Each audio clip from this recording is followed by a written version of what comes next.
Virgo, hi! Welcome to Mr. Queen PH. At ito ang inyong 2025 Annual Tarot Reading. So we will see what are the energies coming to you ngayong 2025. Ano yung overall energy, possible challenge, opportunity, blessings, and also energies na inyong money, career, finances, and your love life and family. So, kung gusto nyo rin ng private reading para focus lang sa inyo yung reading, you can book for a private reading. Meron tayong link sa description at sa pinned comment. Paka-check na lang yung information kung paano mag-book. Okay?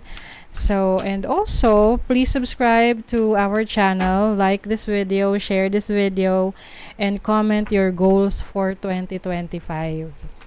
Ayan. So, let's see, Virgo, what's coming to you ngayong 2025. Energies for Virgo 2025.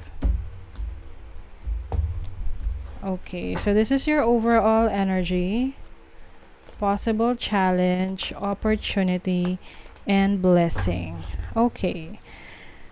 So Virgo, may change. Merong change na hindi mo na to maiiwasan.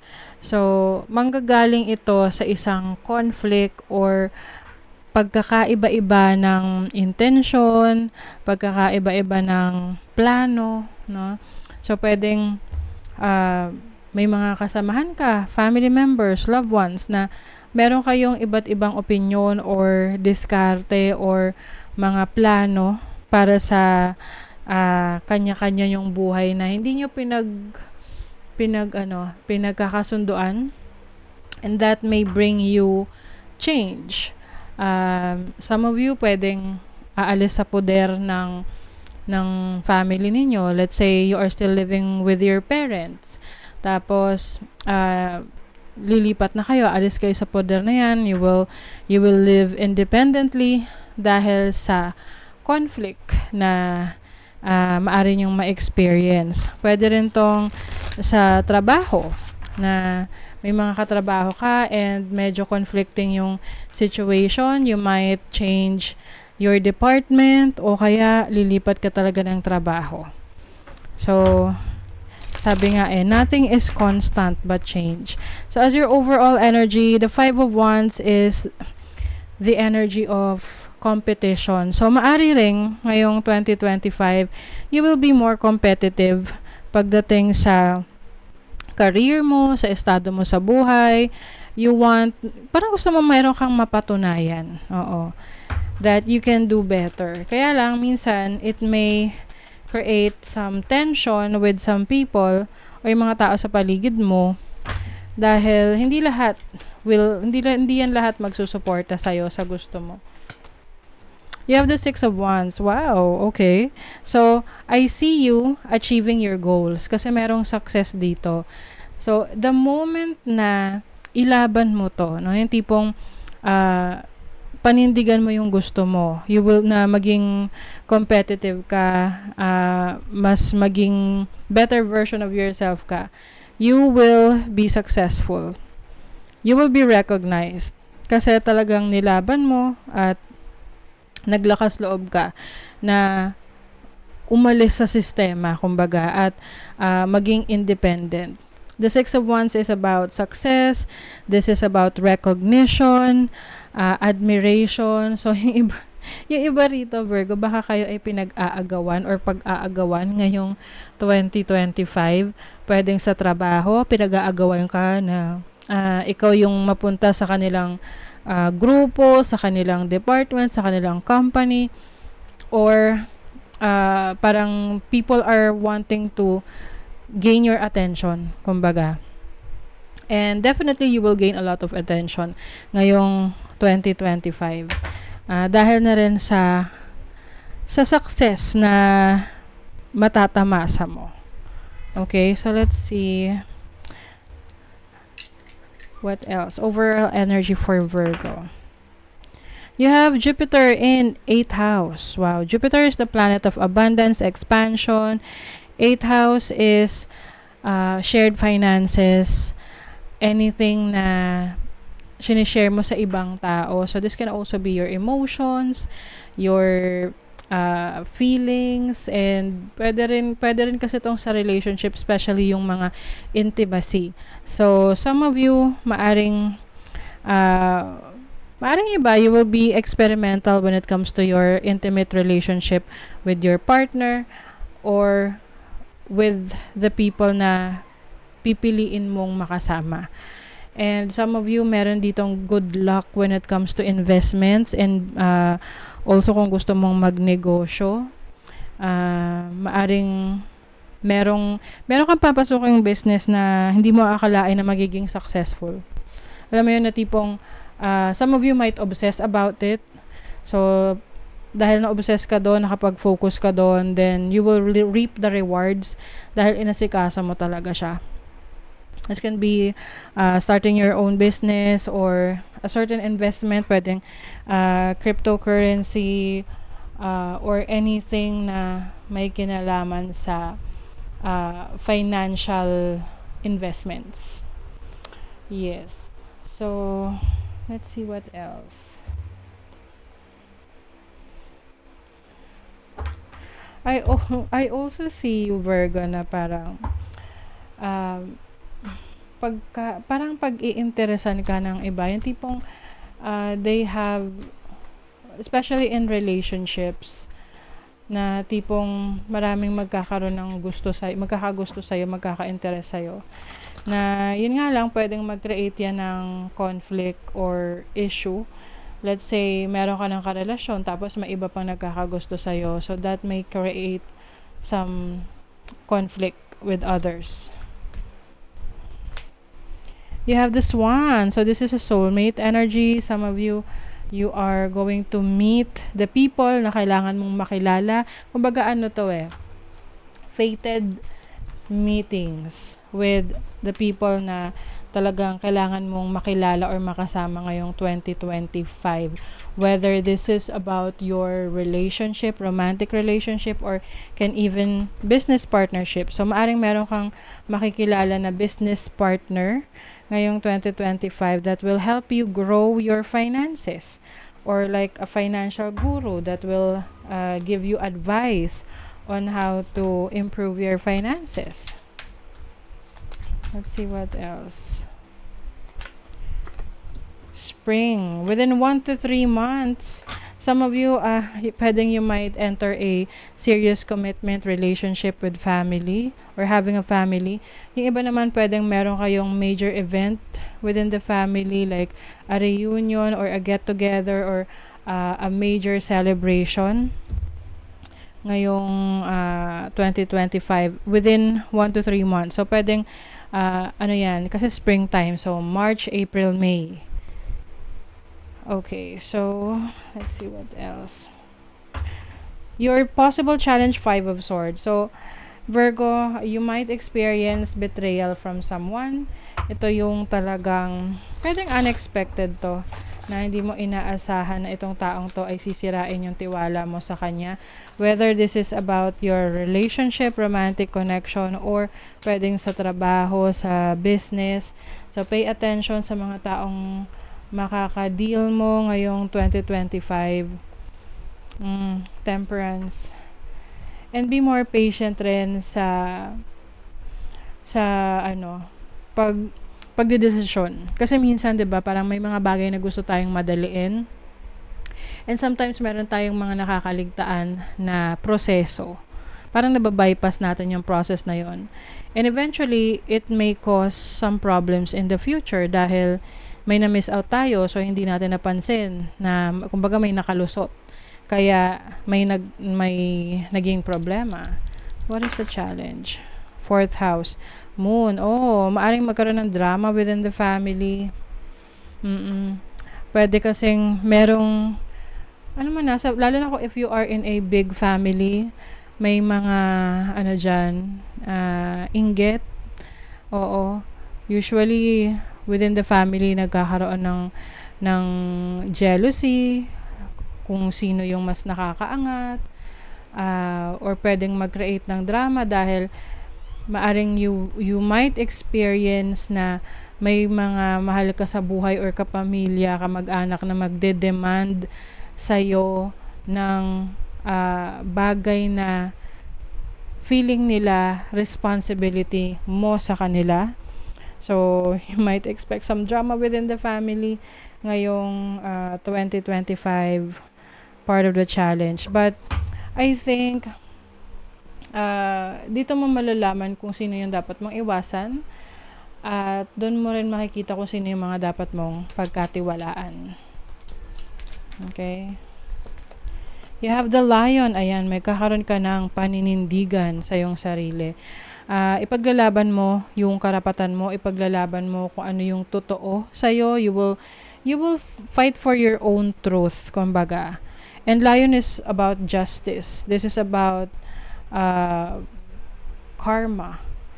So, as a challenge, pwedeng mahirapan ka rin na ipaglaban yung gusto mong patunayan. Kasi maaring meron mga tao na might go against you, na parang yung iba sa inyo pwedeng pagtulungan kayo sa family. Dahil, di ba ganun, minsan na sa family na nagkakampi-kampihan sila para masira nila yung isa nilang kamag-anak. So, it can happen, okay? So, pay attention na lang sa mga taong hahayaan mong maging malapit sa'yo kahit kapamilya pa yan. Set your own boundaries, no, na hindi laging oo ka ng oo or parang lagi kang magbibigay ng pabor sa kanila. Kasi, ang ending yan, kapag hindi mo napagbigyan, pwedeng ikaw pa rin yung masama, diba? So, you also have rainbow, wish granted, blessing. I think, you will be able to recover from this. Ang maganda lang dito is marireveal sa'yo kung sino at ano, or kung sino tong mga tao na you will trust in the process. Kasi pwedeng hindi lang to sa family, but also yung mga taong tinuturing mo na pamilya. You will recover from this. And I think, parang some of you, this is a blessing in disguise. Na inaalis ka lang sa isang sitwasyon or isang connection na hindi magiging healthy for you in the future. Na hindi magdadala ng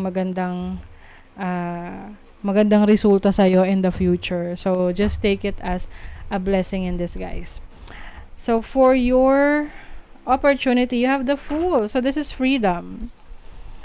You have the freedom to choose to explore yung mga gusto mong explore ngayong 2025.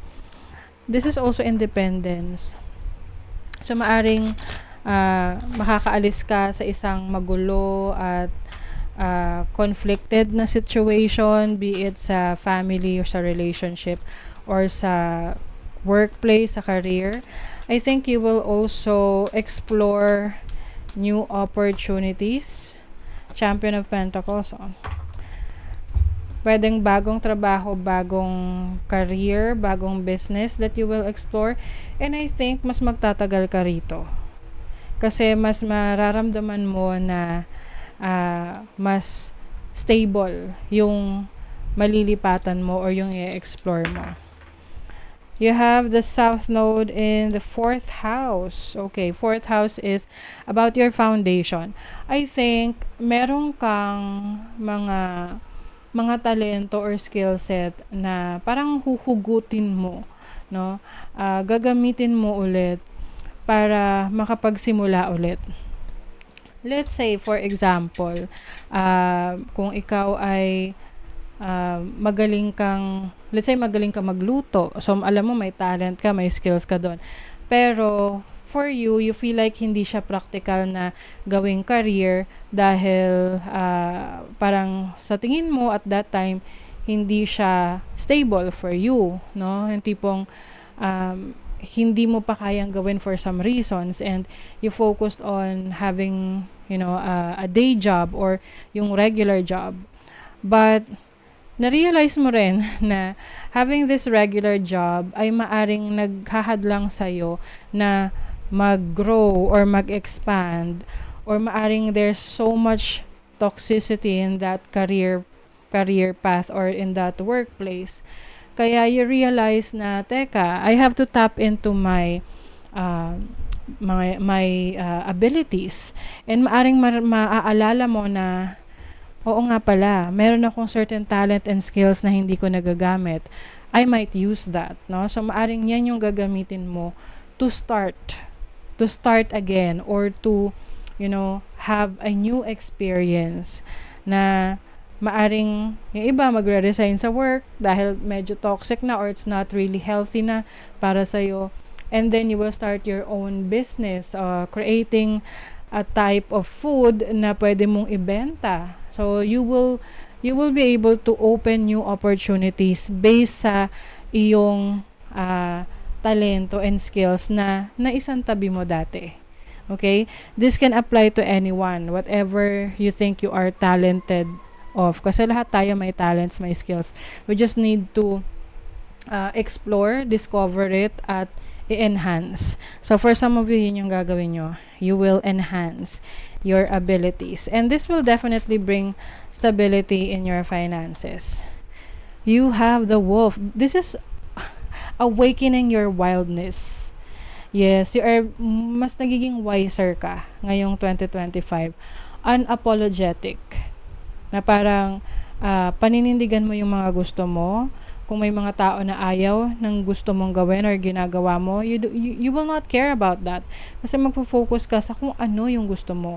What is your purpose? Because alam mo yung purpose mo. You know what you can do. And it doesn't matter what other people think about you.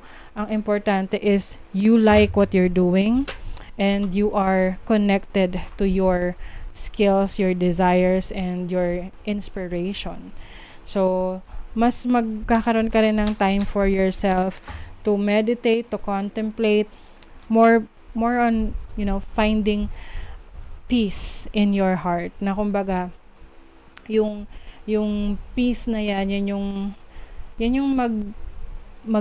magiging dahilan kaya magfo-flow yung mga ideas sa'yo. 'Di ba kapag peaceful yung isip natin, marami tayong ideas na naiisip. Maraming nagfo-flow ng mga creative ideas. You also have, freedom talaga, going with the flow. You are rising above. And you are also having this new perspective in life na it's like your guiding star na, ito yung gusto kong mangyari sa buhay ko, moving forward. And I want this to happen. So talagang yung concentration mo nandun talaga in strengthening, pagpapalakas ng iyong pundasyon, ng foundation mo sa buhay. And then, your blessing, you have the 10 of Cups. So this is stability, happiness. This is fulfillment in your life, no? So you may experience fulfillment in your life. Whether or you are single or in a relationship, but for some of you, you will share your success with someone you love. This can be a family member or a romantic partner. You have the Ace of Wands. So this is a new endeavor. So some of you parang if you are in a relationship, pwedeng magkakaroon ng bagong source of happiness. Yung iba, pwedeng magkakaroon ng baby. Ngayong 2025. And you will start your own family. Like a new chapter in your life is starting. Merong new inspiration. For some of you naman, this is fulfillment of your dreams.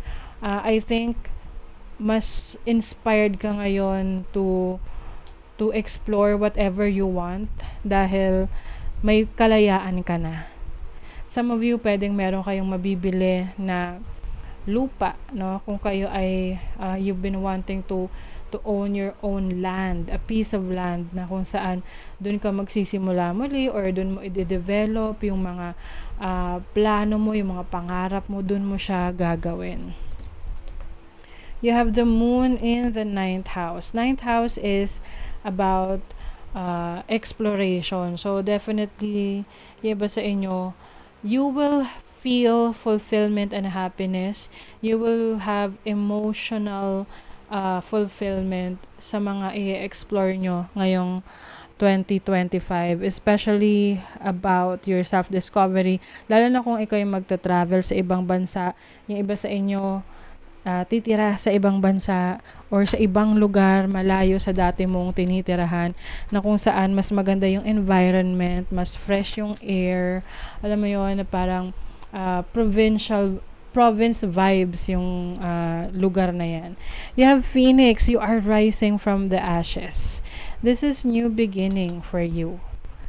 And I feel like mas excited kang magsimula muli, given na nakaalis ka sa isang toxic situation, sa isang conflict na matagal mo nang gustong umalis. And as a blessing, more on freedom yung nakikita ko sa inyo rito. You are starting again. You are also parang nagkaroon ka ng nanumbalik yung iyong inspiration. Mas lalo kang mamomotivate ngayong 2025 to explore possibilities. Let's see what else.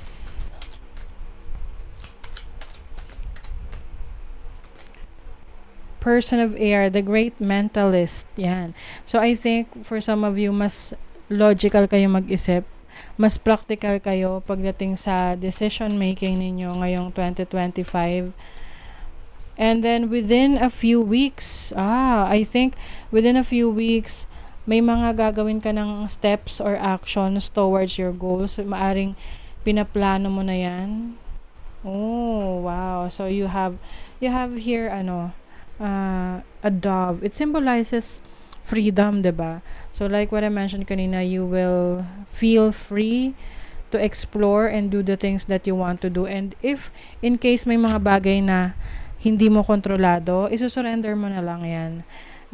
And you will just hope for the best because alam mo na nagawa mo na yung part mo, and you will just trust the process because the Phoenix energy here is also trusting the process. Okay, so let's see the money, career, finances for you. Money, career, finances for Virgo. Unworthy. O yan. I think you're not going to settle for anything less than what you deserve. Mas magiging aggressive in a way na alam mo kung ano yung gusto mo, alam mo kung ano yung dinideserve mo sa yung career, sa trabaho mo, sa finances mo. And also you will find balance na minsan 'di ba we tend to become overwork sa career, sa trabaho, na masyado na tayong de-drain, wala na tayong time for ourselves. So I think you will also give time for yourself ngayong 2025. And also some of you will try to fix something. Meron kang ayusin sa finances mo. Pwedeng merong issue sa kaperahan mo na kailangan mong i-balance, ayusin. Let's say mas marami kang utang. So ngayong 2025, you will really make up for it. Nagagawan mo ng paraan na matapos mo yung mga loans mo para mas maging maganda yung pasok ng pera sa'yo. You have the Judgment card, you have the 10 of Wands, and the Page of Swords. So I think you are learning a lot. You are learning from your past mistakes, past experiences pagdating sa pera, pagdating sa trabaho. And I think you're open to change, no? Itong Judgment is about releasing the old, embracing the new. And with the 10 of Wands, I think marirealize mo to the moment na pakiramdam mo is things are overwhelming for your career, for your business, in a way na parang wala ka ng time para sa sarili mo. And gagawa ka ng paraan para masolusyonan mo yung mga responsibilities na meron ka, kung paano mo ito mababalanse at mamamanage. Okay? And then, for your love life and family, you have potential. Baaring merong person sa buhay mo na makikilala ka. Tapos may separation, no? Okay, a new beginning is emerging and evolving to a next phase. So, some of you, Virgo, maaring magkaroon ng challenge sa relationship nyo to the point na magkaroon ng separation or bigyan nyo ng time yung sarili ninyo, yung isa't isa, time and space to figure things out. Kung magpapatuloy pa ba kayo o talagang hindi na.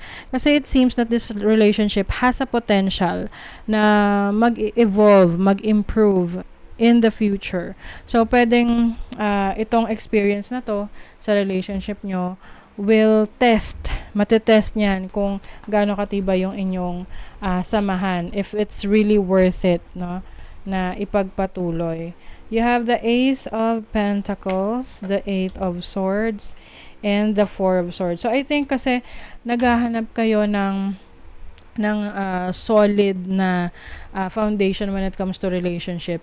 And if you feel na parang hindi ka nagiging masaya sa connection mo with someone, maaring you will try to distance yourself or separate yourself from this person, kasi maaring nakikita mo na nagsisimula pa lang naman so pwedeng na-realize mo agad if this is someone na gusto mong makasama o hindi. So it's going to bring you a lot of clarity when it comes to the people na gusto mong maging kasama mo sa buhay, whether this is a friend, a relationship, romantic connection, or a family member.